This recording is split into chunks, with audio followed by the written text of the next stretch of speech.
Magandang araw po, Doc Willie, Doc Liza. Maganda tips natin sa araw na to. Pag-usapan natin ang lemon water at Doc Liza, calamansi water. Diba? Ano ba benepisyo nito?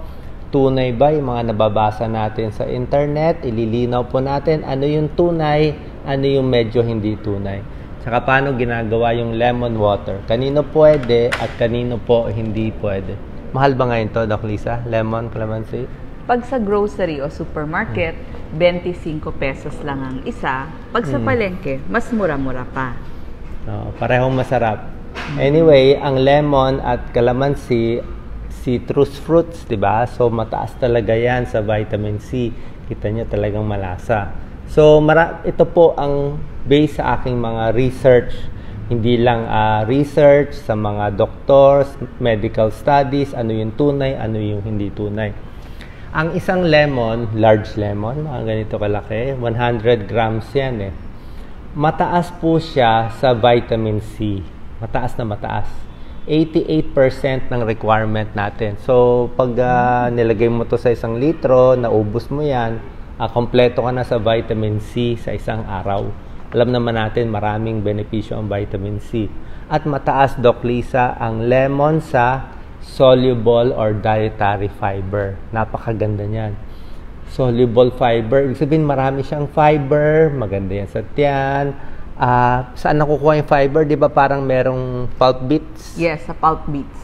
Oo, yung pulp bits, yung mga balabalahibo, masarap po yun, healthy yun, kakainin yun, huwag itatapon. Bukod sa vitamin C, dietary fiber, meron ding potassium, pwede na, may potassium, may calcium konti, at yung mga iba pa konti-konti na lang. Okay? So, ano yung mga benepisyo niya? Okay? Siyempre, walang cholesterol to. Pwede to sa mga may sakit sa puso, pwede sa puso. Ang vitamin C may tulong din sa puso. Yung soluble fiber na sinasabi natin, yung pulp bits ba yan? Yung mga parang membrane. Masarap po yon at maganda yon para sa tiyan natin. Mataas ang fiber, nalalabas yung cholesterol sa katawan. Kaya kung mataas cholesterol nyo, pwede rin ito. Okay? Tingnan natin yung mga claims. Diba? Maraming claims sa internet. Ano yung tunay, ano yung hindi tunay. Number 1. Itong lemon water ba? Mamaya po tuturo natin paano gagawin ha. Ang lemon water ba ay maganda sa digestion, pagtunaw ng pagkain? Ayon sa mga research ng mga doktor, at nakikita ko mukhang ang paniniwala nila, malamang hindi. Sa pangtunaw, siguro matutunawan konti-konti, pero hindi yung kakain ka na lemon water, inom ka na lemon water, gaganda na yung digestion mo. Malamang hindi. Kasi kung sobra din ng lemon, alam nyo naman, kunyari, lagay mo to sa 1 basong tubig, masakit sa tiyan. Diba? Sasakit pa nga tiyan mo, mag-heartburn and acid reflux. Kaya kung pinaplano nyo to para sa digestion, medyo baka hindi makatulong. Okay? Yan yung first claim. Ito po. Second claim, ang lemon water ba kaya mag-detoxify? Okay lang yan, Doc Liza. Kaya ba mag-detoxify ng katawan? Di ba? Lagi yan, di ba? Detoxification. Ang sagot ay, meron kasi siyang component na D-limonene. Okay? D tapos limonene.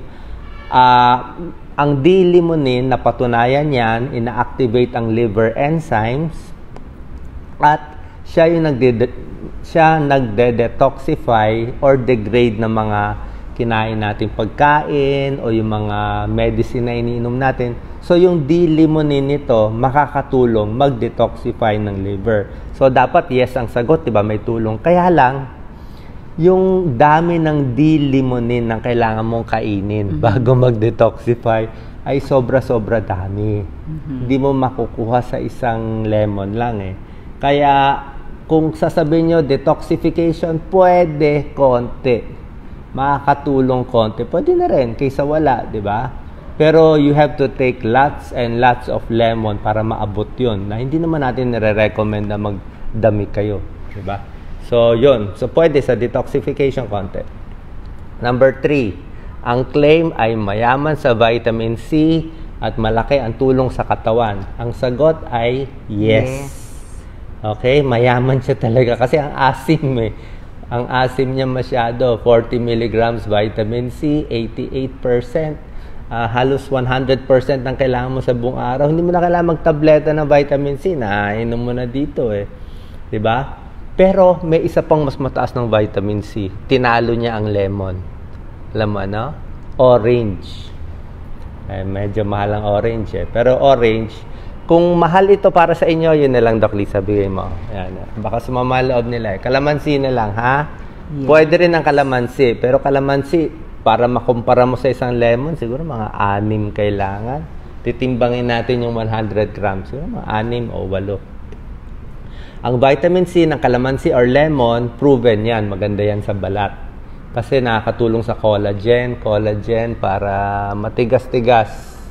Kailangan mo vitamin C sa paggawa ng collagen. Yes, collagen, pindutin nyo yung mukha nyo, parang goma, di ba? So, yun yung collagen. Maganda. Pag nagkakaedad, nawawalan tayo ng collagen. Kaya pag may edad, bumabagsak, di ba? Nagsasag. Kailangan mo yun sa elasticity ng iyong skin. Yes, para hindi na tayo magpa-surgery sa mukha. So, para sa balat, para din sa mata, may tulong ang vitamin C. At sa sakit sa puso, yun, may tulong din yan. Okay? Kung may sakit sa puso, pwede. High blood, pwede. Actually, diba? Lahat ng binanggit ni Doc ay antioxidant. Correct. Para hindi tumanda yung mga cells ng puso, ng mata, ng skin. Tsaka meron talaga medical study, sinearch ko, luma na nga, 1992. Yung mga pagkaing mataas sa vitamin C, makakatulong siya sa, kunwari maraming kang kinain ng mga citrus, di ba?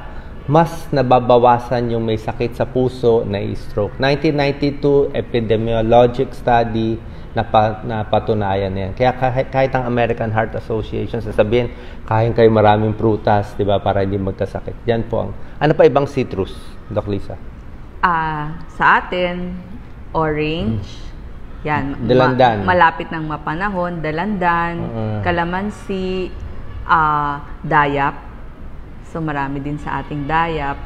Kalamansi sa Spanish po ay kalamundin. Kasi, yun ang tawag nila sa kalamansi. Okay, tayo lang may kalamansi. Pwede na yan. Philippines. Number 4. So, vitamin C, yes tunay ito. Hindi ito false news, true news. Number 4. Ang lemon water ba? Pakita mo yung may hiwa. Nakakapayat. Nakakapayat ba? Nakakapayat lang ito, base sa aking pag-aaral, kung sasabayan mo siyempre ng diet tsaka exercise. Diba? Kung mag-dieta ka, mag-exercise ka, sasabayan mo nito, mas papayat ka. Pero kung iinom ka lang ng lemon, tapos kakain ka pa rin ng sambandehado. Ikaw, sambandehado, kanin. Yan, si Doc Lisa, malakas sa kanin. Hindi ka papayat. So, paano siya nakakapayat? Unang-una, yung lemon water mismo, yung pag-inom ng tubig, nakakabusog, di ba? Anong ginagawa natin? Bago kumain, uminom ng isang basong tubig. Para yung tiyan mo, may laman na. Di ba? So, yung kaning mailalagay mo, konti na lang. Kasi yung tiyan mo, pag nag-expand yung tiyan mo, lumaki, sasabihin ng tiyan mo, oops, busog na to, magsasend ng signal sa brain. Within 15 minutes, aakit yung signal, busog ka na, huwag ka na kumain. Kaya nga dinadaya mo niloloko mo yung tiyan mo, nilalagyan mo na ng tubig, lemon water, para hindi mo mapuno. Kung gusto niyo tumaba, o kayo minom ng tubig, lagyan niyo puro pagkain. Diba?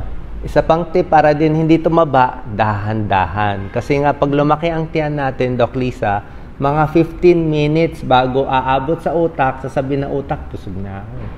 Diba, minsan pag umorder kayo sa restaurant, diba, may dumating na isang ulam, chop suey, kanin, kumain na kayo konti.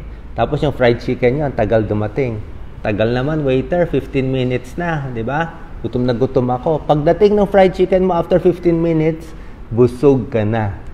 Ayaw mo na kumain. Bakit? 15 minutes nalagyan mo na ng kanin at chop suey, nag-expand na yung tiyan, na sense na ng utak mo, kaya ganoon. Kaya kung gusto niyo pumayat, dahan-dahan ng kain.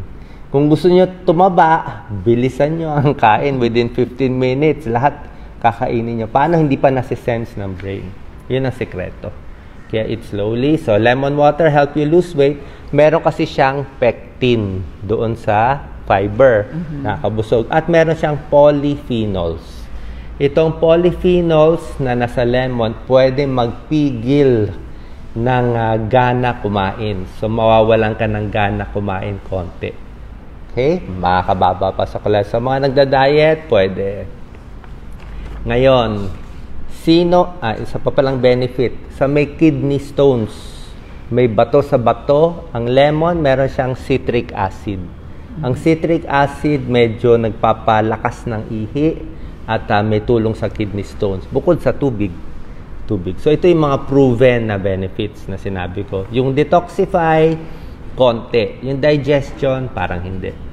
Ngayon, sino ang hindi pwede o mag-iingat sa pag-inom ng lemon? Number 1, kung acidic ka, hindi pwede. Acidic, sakit ng tiyan, nangangasim, may ulcer, konti-konti lang. Pwede ka nung malabnaw na timpla lang. Tuturo natin, meron tayong 3 timpla mamaya. Matapang, medium, malabnaw. Pwede kayo sa malabnaw, yung konting hiwa lang ng lemon para lang may lasa. Kahit acidic ka, pwede yun. Kasi malabnaw lang. Pangalawa, kung sobrang tapang yung lemon, pwede rin makasira ng ipin. Yes, di ba? Kasi yung acid yan eh. Kung matapang na matapang, kahit yung kalamansi.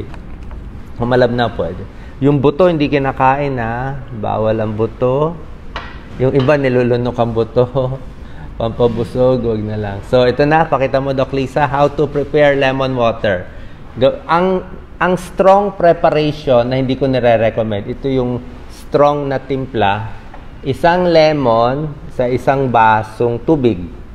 Pigain mo to, yan, dami yan. Lagyan mo ng tubig, yun, sobra tapang yun. Yung iba, kaya nila kalahating lemon, half lemon, ganito lang, sa isang basong tubig. Yung iba kaya yon. Kung kaya nyo, maraming vitamin C, kaya lang siguro after meals na lang, dapat may kanin sa tiyan nyo. Kasi kung walang laman tiyan, masakit yun. Masakit yun. Okay? So, paano, yun po yung strong preparation, yung kalahati o isa. Yung iba kung gusto nyo, pero medyo matapang yun. Ingat sa ulcer, tsaka sa ipin, at sa mga buntis, hindi rin gano maganda ang matapang. Kasi Doc Lisa, pag buntis, sumasakit na tiyan nila di ba?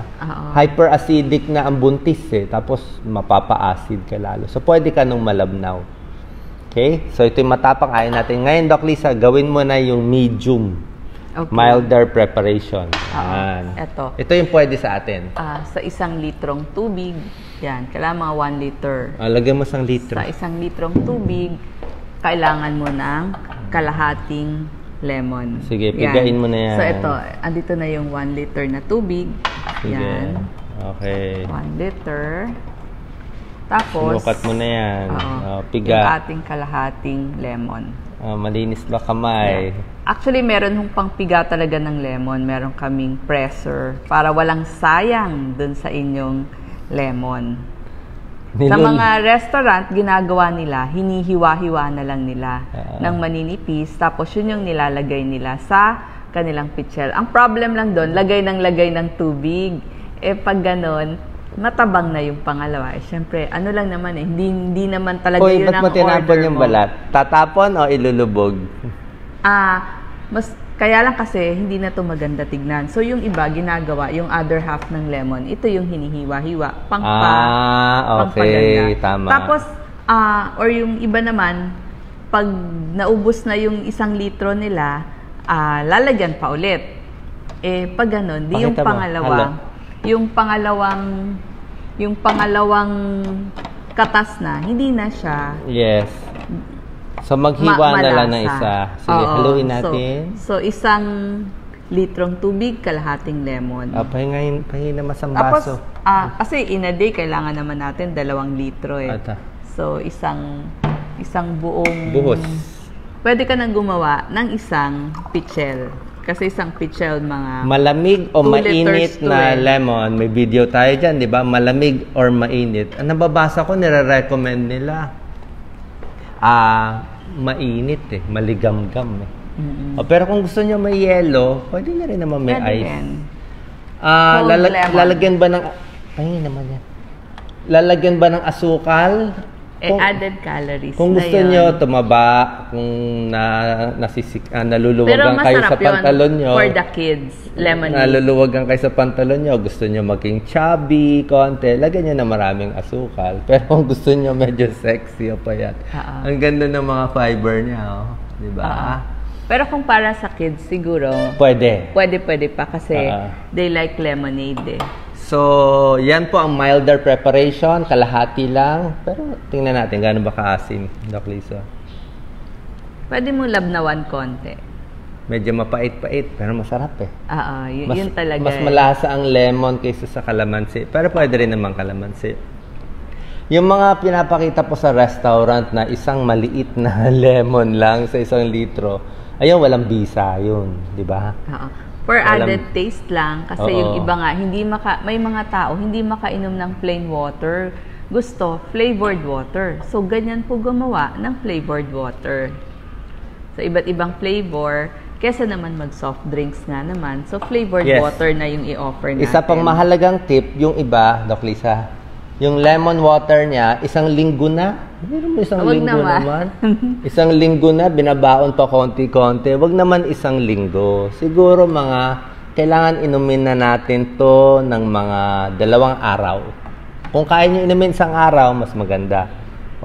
Kasi pag matagal, nawawala ng bisa. Diba? Pwede nyo lagay sa ref.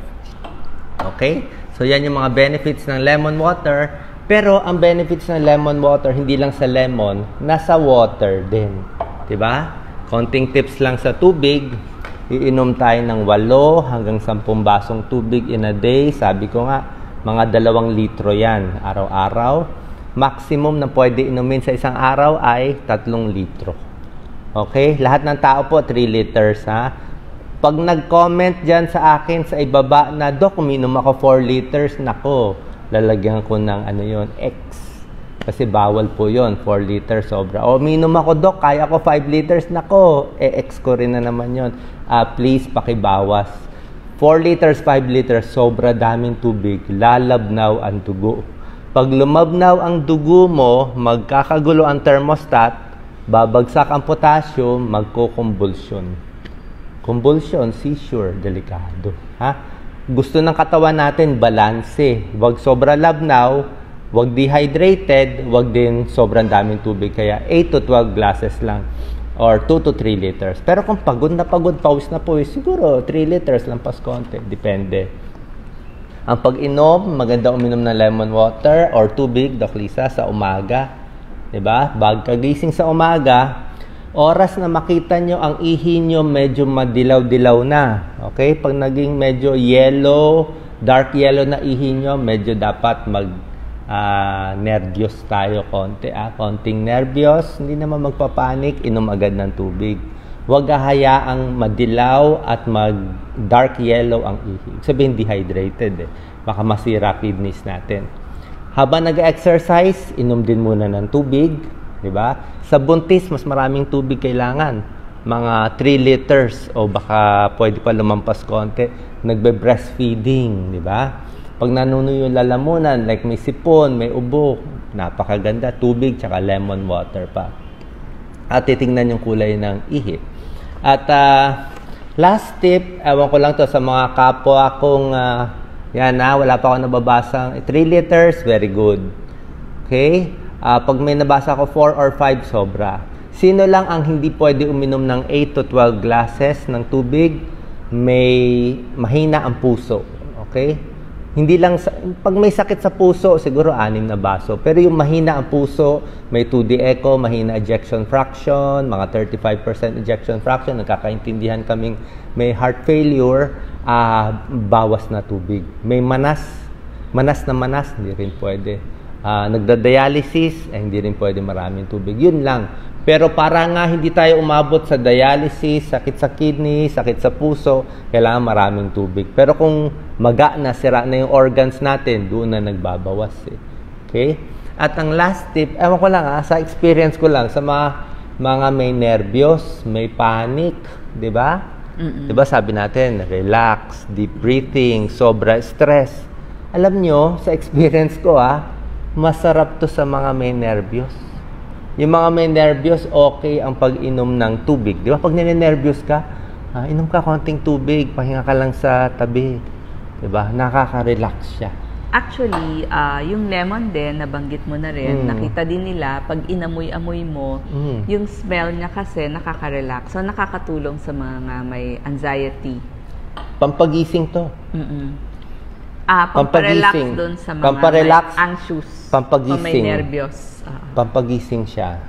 So, at yun po, meron pa ako isang final tip, sobra-sobra ganda. Pero another video to Pampatalino, may bagong tip na pampatalino. Sinasabi ko na dati, ulit-ulitin ko lang. Maraming pag-aaral, Doc Lisa, bagong labas lang. Para tumalino, anong gagawin? Simple lang, tumayo, gawin nyo yung mga stretch ko. Mag-stretch, jog in place, maglakad. Kunyari, wala kayong maisip sa assignment nyo, hindi kayo makasagot sa school, hindi mo magawa yung project mo, maglakad-lakad ka lang. Pag naglakad-lakad ka, dadalo yung dugo sa buong katawan, yung dugo aakyat sa utak, pag napuno yan ng dugo, gaganda yan, makakaisip ka na. So, pampatalino, pampataas ng utak, exercise. Okay? Parang kotse, maganda. So, salamat po. Paki-like, paki-share. God bless po. Final tips, Doc Lisa? So, kung mahal po or walang stock ng inyong lemon, pwede din ng kalamansi o pwede din ng dayap dito sa ating bansa. Pareho ang benepisyo ng lemon at kalamansi. Almost the same. Pwede nyo ipalit. Yes, yung lemon, pag wala ho kayong panglagay dun sa mga pipino salad nyo, pwede lemon, isang buong lemon. Lagyan nyo na lang ng konting olive oil, konting salt, konting pepper, makakagawa na kayo ng salad. So, pwedeng inumin, paasim sa mga niluluto natin. Sa pagkain, favorite ko to. Tapos, ginagawa na rin siya kasama ng mga marmalade o yung palaman sa tinapay.